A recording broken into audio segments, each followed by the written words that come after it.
नमस्ते। आजको मौसम चाहिँ यस्तो छ त। यो थक्टाङलुङ पर्वत श्रृङ्खला कुम्भकर्ण है देखिएको छ।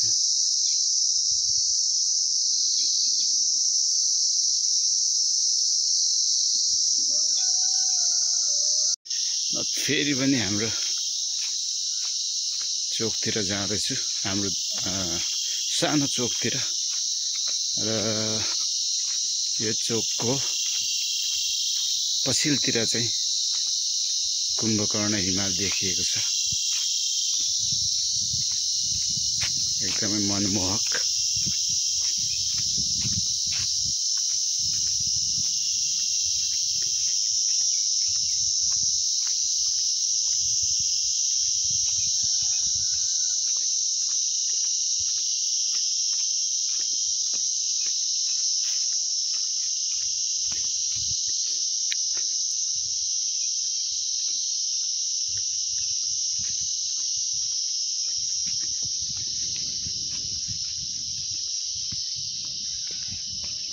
यहाँबाट चाहिँ अलि अगाडि बढेपछि मकालु पनि देखिन्छ। म तपाईहरुलाई देखाउँछु यता।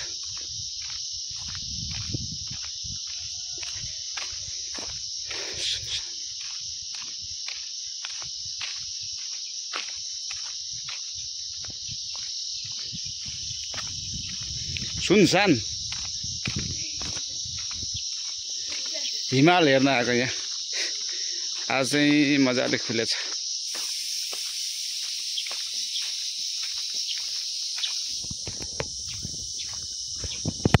फुवाजु के गर्दै हुन्छ? म पनि नुहाउनु पर्ने छ। आज चाहिँ नुहाउनु पर्ला जस्तो। हिमाल खुलेछ रहेछ हेर्न आएको। कस्तो नजिक देखिएछ। हिउँ छप्प पर्यो होला है। कति नजिक पो देखिएको छ त।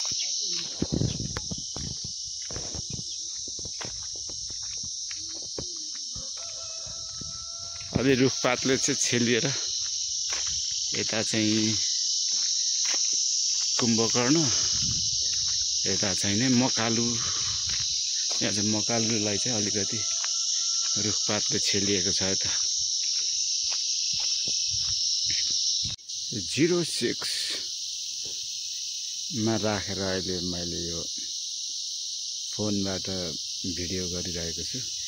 एउटै फ्रेममा चाहिँ यस्तो देखिँदो रहेछ कुम्भकर्ण र मकालु। थक्टाङलुङ भन्छौँ हामी चाहिँ यसलाई।